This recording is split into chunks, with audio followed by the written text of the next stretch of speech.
Friends, आज हम लोग टेंसेस सीखेंगे। टेंसेस तीन प्रकार के होते हैं: present tense, past tense, future tense. Present tense के भी चार पार्ट्स होते हैं: present indefinite tense, present continuous tense, present perfect tense और प्रेजेंट परफेक्ट कंटिन्यूअस टेंस। आज हम लोग सबसे पहले प्रेजेंट इंडेफिनिट टेंस सीखेंगे। किसी भी टेंस को सॉल्व करने के लिए सबसे पहले उसकी पहचान आवश्यक होती है। जैसे कि प्रेजेंट इंडेफिनिट टेंस की पहचान है, वाक्य के अंत में ता है, ती है, ते है, ताहू आदि शब्द आते हैं। इससे केवल इतना ज्ञात होता है कि कार्य वर्तमान समय में हो रहा है। कार्य के पूर्ण होने या पूर्ण होने के विषय में कोई जानकारी नहीं होती है। जो प्लूरल सब्जेक्ट्स होते हैं जैसे आई, वी, यू, दे, इनके साथ वर्ब की फर्स्ट फॉर्म का प्रयोग किया जाता है। फॉर एग्जाम्पल, मैं एक पत्र पढ़ता हूँ। इस टेंस में वाक्य के अंत में ता है, इसलिए ये प्रेजेंट इंडेफिनिट टेंस है। इसमें I read a letter, I subject है, रीड वर्ब है और लेटर ऑब्जेक्ट है। इसमें आई एक प्लूरल सब्जेक्ट है, इसलिए इसके साथ में वर्ब की फर्स्ट फॉर्म का प्रयोग किया गया है। इसी प्रकार से दूसरा एक सेंटेंस है, तुम अपने पिता की आज्ञा मानते हो। इसमें भी वाक्य के अंत में ते है और ये यू एक प्लूरल सब्जेक्ट है। इसमें ओबे वर्ब है और योर फादर ऑब्जेक्ट है। इसी प्रकार से तीसरा एक सेंटेंस है, कुत्ते भौंकते हैं, डॉग्स बार्क। इसमें डॉग्स प्लूरल सब्जेक्ट है और बार्क वर्ब है। इसमें भी वाक्य के अंत में भौंकते ते हैं। फ्रेंड्स, ही, सी, इट तथा सिंगुलर सब्जेक्ट के साथ वर्ब की फर्स्ट फॉर्म के अंत में एस या ई एस जोड़ते हैं। फॉर एग्जाम्पल, जैसे गो से गोज, कैच से कैचेस। इसका एग्जाम्पल है, वह तुम्हें पढ़ाता है। सबसे पहले तो हम टेंस को पहचानते हैं, पढ़ाता है। इसमें ता है तो इसलिए ये प्रेजेंट इंडेफिनिट टेंस है। अब इसमें इसको सॉल्व किया तो हो गया, he teaches you. He subject है, टीचेस वर्ब है और यू ऑब्जेक्ट है। ही एक सिंगुलर सब्जेक्ट है, इसलिए वर्ब की फर्स्ट फॉर्म में टीचेस में ई एस का जोड़ा गया है। फ्रेंड्स, यहाँ पर एक चीज़ और देखने वाली है कि जब आदत प्रकट होती है तब कॉमन नाउन से पहले दा को हटा दिया जाता है। जैसे कुत्ते भौंकते हैं, तो यहाँ पर कुत्ते डॉग एक कॉमन नाउन है और इसके पहले हम दा नहीं लगाएंगे, क्योंकि कुत्ते भौंकते हैं ये तो उनकी आदत ही है, स्वभाव ही है भौंकना। इसलिए हम डॉग से पहले दा का प्रयोग नहीं करेंगे। अभी हम लोगों ने अफर्मेटिव सेंटेंसेस को सीखा, अब हम लोग निगेटिव सेंटेंसेस को सीखेंगे। हर एक सेंटेंस को बनाने का नियम अलग होता है। फ्रेंड्स, ही, सी, इट और एक वचन की संज्ञाओं के साथ डज नॉट का प्रयोग किया जाता है।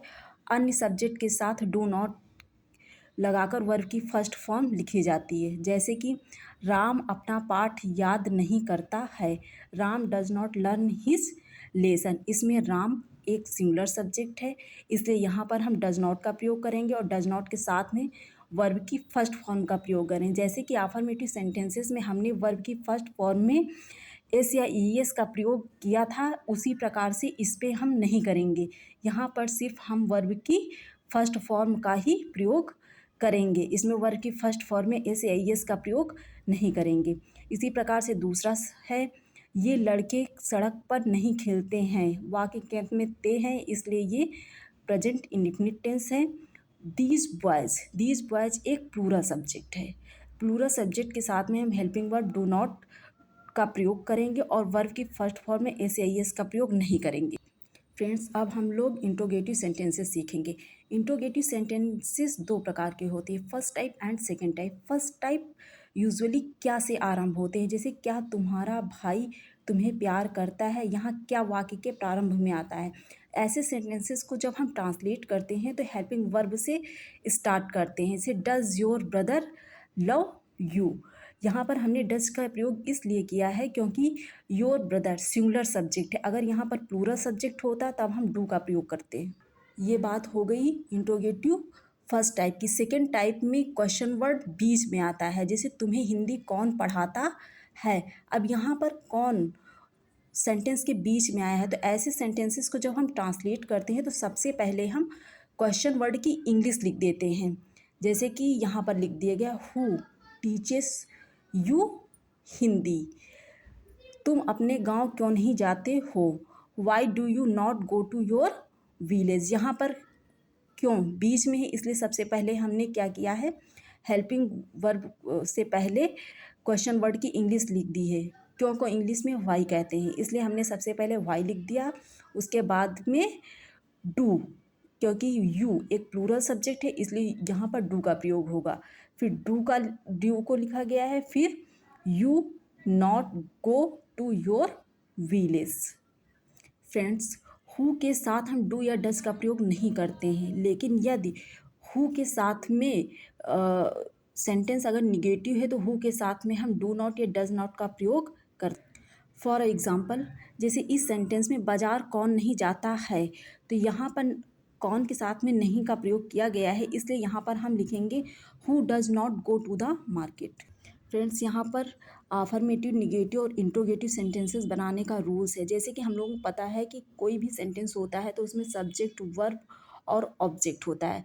तो सबसे पहले हम सब्जेक्ट लिखते हैं, उसके बाद में हम वर्ब की फर्स्ट फॉर्म प्लस एस लिखते हैं प्लस ऑब्जेक्ट लिखते हैं। एस का प्रयोग तभी होता है जब सिंगुलर सब्जेक्ट होता है। जैसे कि आशा राइट्स अ लेटर, यहाँ पर आशा एक सिंगुलर सब्जेक्ट है इसलिए यहाँ पर वर्ब की फर्स्ट फॉर्म में एस का प्रयोग किया गया है।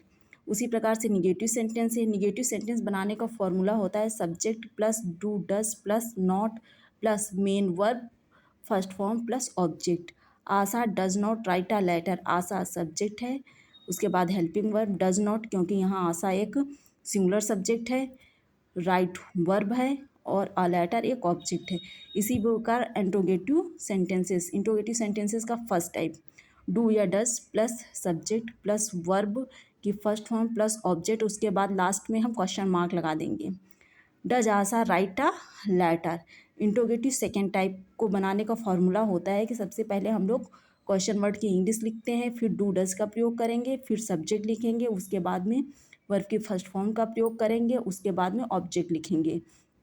For example, why does Asha not write a letter. और यदि प्रश्नवाचक वाक्य में जो फर्स्ट टाइप है उसमें क्या लगा है उसके साथ में नहीं है तो हम लिखेंगे Asha does Asha not write a letter. Friends, यहाँ पर कुछ एक्सरसाइजेस दी गई हैं जिनको आप लोग करिए और सीखिए।